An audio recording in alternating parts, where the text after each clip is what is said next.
Alright guys, what is going on? My name is Tubby. If you missed Survivor Series, I'm going to do a recap right now. I'm not going to put up any footage. I just want to get this recap done with. Survivor Series 2011 was kind of a disappointment to me, but we'll get into that a little bit later. First match of the night was Dolph Ziggler versus John Morrison. Now, if you guys don't know, John Morrison is not being advertised on any WWE programming after next week. So John Morrison is probably done in the WWE unless he signs a contract extension. So for him to win tonight was pretty much pointless, and Dolph Ziggler was able to retain. Vicky Guerrero got ejected. That was kind of the highlight of my night, listening to her scream, and Dolph Ziggler went up to pick up victory up. Now they were all chanting, "We want Ryder" throughout the whole first 20 minutes. And at the end, Dolph Ziggler won. He was saying how great he was. And then Zack Ryder comes out, beating him up. Dolph Ziggler got the upper hand, but then Zack Ryder hit a Rough Rider, celebrated, and that was it. Next up, they had the Lumberjill match, which I was a little disappointed with. You had Beth Phoenix and Eve. They were going at it. The Divas on the outside didn't really do much. But the highlight of my night, by far, except for the WWE Championship match, was Beth Phoenix hitting a glam slam from the top turnbuckle. Now, I can't put out copyrighted footage, but if you guys search it, it was pretty fucking epic. She hit a glam slam on Eve Torres from the top, and it was like, oh my god, that was awesome. Now, then the traditional 5-on-5 Survivor Series tag team match. Now, I don't think this one went the way it was absolutely supposed to because of what happened.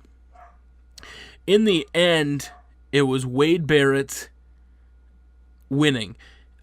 It was down to, I think it was Wade Barrett, Cody Rhodes, Jack Swagger, and Hunico versus Orton. It was just Orton left on his side. And Sheamus got DQ'd because he was beating down Jack Swagger. Randy Orton pinned Jack Swagger. He was out.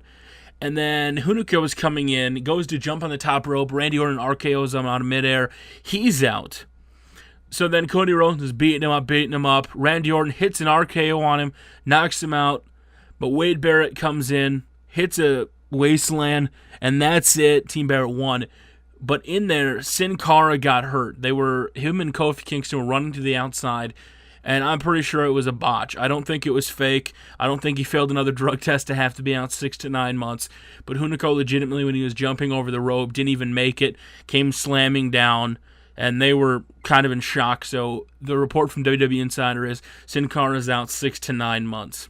You had the fourth match, and they were showing him reinforcing the ring, which I thought was a little tacky.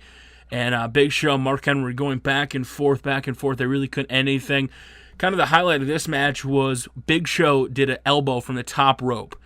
That was pretty sweet. But in the end, Mark Henry got pissed. He was sick of it. Just kicked Big Show in the nuts by DQ. And then afterwards, Big Show pummeled Mark Henry.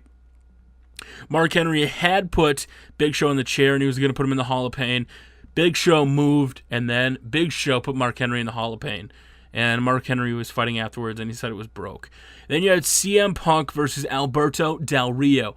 The highlight of this match for me was, one, CM Punk is your new WWE champion, but also Alberto Del Rio, Ricardo announced him, and then Justin Roberts said by request from the challenger, he requested his own personal ring announcer.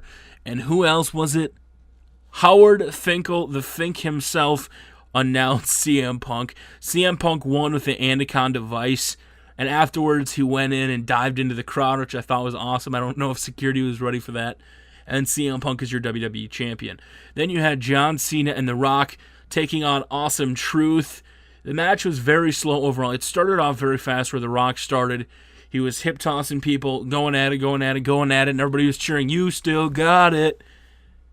And then it got slow from there. John Cena tagged in, and John Cena was by himself for like 15 minutes, and The Rock came back in for a little bit. Miz and R-Truth were taunting him. They knocked him out. They were beating him out upside the ring. Finally, he comes in, does a couple moves, hits a people's elbow, and that's it. John Cena and The Rock defeat Awesome Truth at Survivor Series. Afterwards, they were celebrating. John Cena wasn't getting an ovation. He was getting booed. The Rock was getting an ovation, and everybody was hoping for a heel turn, but no, it didn't happen. The Rock bottoms John Cena, so The Rock is pretty much the heel in this situation, but the people love the heel. So overall, Survivor Series, in my opinion, 7 out of 10. 6 or 7 out of 10. I don't think it was that good of a pay-per-view. It's the first one I bought in a long time, and I'm not going to say I was really disappointed. You know what? It was great to see it in HD. It was great to have a good night, guys. Let me know what you think about the pay-per-view below. Make sure to hit a like on this video. It truly does help me out, guys. Tubby Emu, Tubby out.